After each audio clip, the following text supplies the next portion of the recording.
मीनू शर्मा आप सभी का आपके अपने YouTube चैनल की कथा टीवी पर स्वागत करती हूँ। सभी को मेरा राधे राधे। दोस्तों, भाद्रपद मास के कृष्ण पक्ष की चतुर्थी तिथि, जिसे ग्रामीण अंचलों में बहुला चौथ, बहुला चतुर्थी या फिर गोधन चौथ भी कहा जाता है, श्री कृष्ण ने यह वरदान दिया था कि इस दिन जो भी स्त्रियां यह कथा सुनेंगी और व्रत करेंगी, उनकी संतान सुरक्षित और दीर्घायु होंगी। यह कथा केवल एक गाय की कहानी नहीं, बल्कि वचन की पवित्रता, सत्य की अधिकता और मातृत्व के अमर प्रेम का अमूल्य प्रमाण है।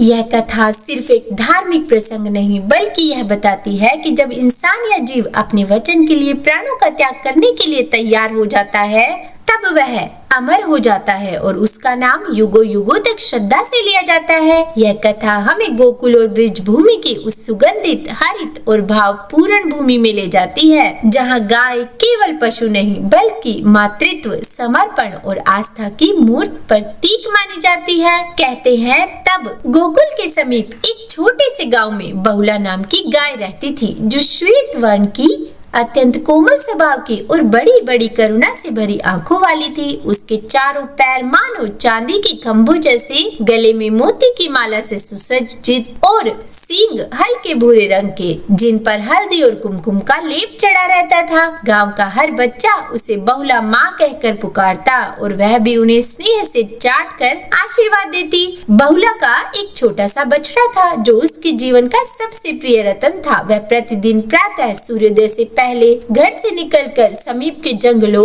और चारागाहों में जाती, घास चरती और संध्या के समय लौटकर अपने बछड़े को दूध पिलाती। और फिर ऐसा ही एक दिन आया जब भाद्रपद मास के कृष्ण पक्ष की चतुर्थी तिथि थी। आकाश में हल्की हल्की घटाई छाई हुई थी। बहुला उस दिन भी अपने बछड़े को लाड से चाटते हुए बोली कि मानो मेरे लाल, मैं जल्दी लौट आऊंगी। और वह जंगल की ओर निकल पड़ी, परंतु जंगल में भयावह निस्तब्धता थी। पत्ते भी मानो किसी अज्ञात आशंका से स्थिर थे, क्योंकि उसी जंगल के एक कोने में सिंकेट नाम का एक भयंकर सिंह कई दिनों से भूखा छिपा बैठा था। उसकी आंखों में भूख की ज्वाला और शरीर में असाधारण शक्ति थी। जैसे ही उसने बहुला को अकेले आते देखा, उसने बिजली की तरह छलांग लगाई और गर्जना करते हुए उसके सामने आ खड़ा हुआ।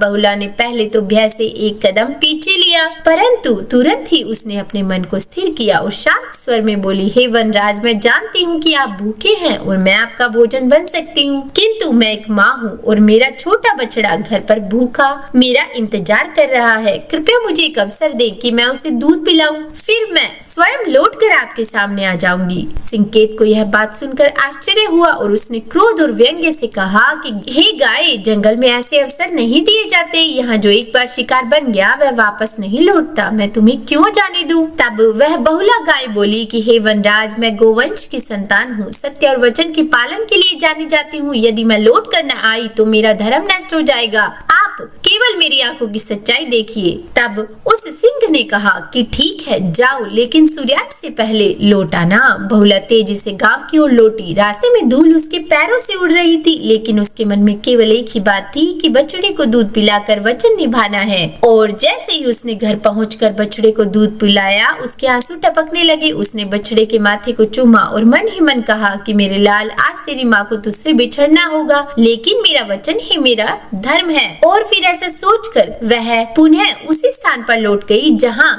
वह सिंह उसका इंतजार कर रहा था। सूर्य अस्ताचल की ओर बढ़ रहा था। आकाश सुनहरा हो रहा था। बहुला को लौटते देख सिंह ने आश्चर्य से कहा, मैंने सोचा था तुम कभी नहीं आओगी, लेकिन तुमने अपना वचन निभाया। यह देखकर मैं दंग हूँ। और तभी सिंह के शरीर से एक दिव्य प्रकाश निकला और वहाँ स्वयं भगवान श्री कृष्ण प्रकट हुए। उन्होंने मुस्कुराते हुए बहुला के सिर पर हाथ रखा और कहा कि हे बहुला, आज तुमने केवल अपने धर्म की रक्षा नहीं की, बल्कि यह सिद्ध कर दिया कि वचन और सत्य सबसे बड़े बल है। तुम्हारे इस त्याग और निष्ठा के कारण मैं तुम्हें आशीर्वाद देता हूँ कि तुम्हारा नाम युगों युगों तक पूजा जाएगा। इस दिन जो भी स्त्रियां तुम्हारी कथा सुनेंगी और व्रत करेंगी, उनकी संतान सुरक्षित और दीर्घायु होगी।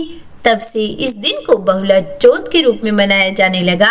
इस दिन विशेषकर गौ माता की पूजा होती है। यह बहुला की कथा हमें सिखाती है कि वचन की पवित्रता किसी भी परिस्थिति में नहीं तोड़नी चाहिए। सत्य और धर्म की रक्षा के लिए प्राणों का बलिदान भी महान है और निस्वार्थ प्रेम और कर्तव्य निष्ठा से असंभव भी संभव हो सकता है। तो बोलिए श्री कृष्ण भगवान की जय। देखिए यह बहुला चौथ या फिर बहुला चतुर्थी अगस्त महीने में 12 अगस्त को मनाई जाएगी और चतुर्थी तिथि की शुरुआत सुबह 8:40 पर होगी और यह समाप्त होगी 13 अगस्त की सुबह 6:35 पर। और इस व्रत की पूजा गोधूली मुहूर्त में की जाती है, जो कि 12 अगस्त को शाम 6:50 से लेकर 7:16 तक रहेगा। इस दिन चंद्रमा देवता का उदय रात्रि 8:59 का है। तो अगर आपको आज की यह कथा पसंद आई हो तो इस वीडियो को जरूर लाइक कीजिएगा और शेयर भी कीजिएगा, और चैनल पर नए हैं सब्सक्राइब नहीं किया तो सब्सक्राइब भी कर ही दीजिएगा, और कमेंट बॉक्स में पूरे प्रेम और भक्ति के साथ लिखना ना भूलिए। राधे राधे राधे राधे।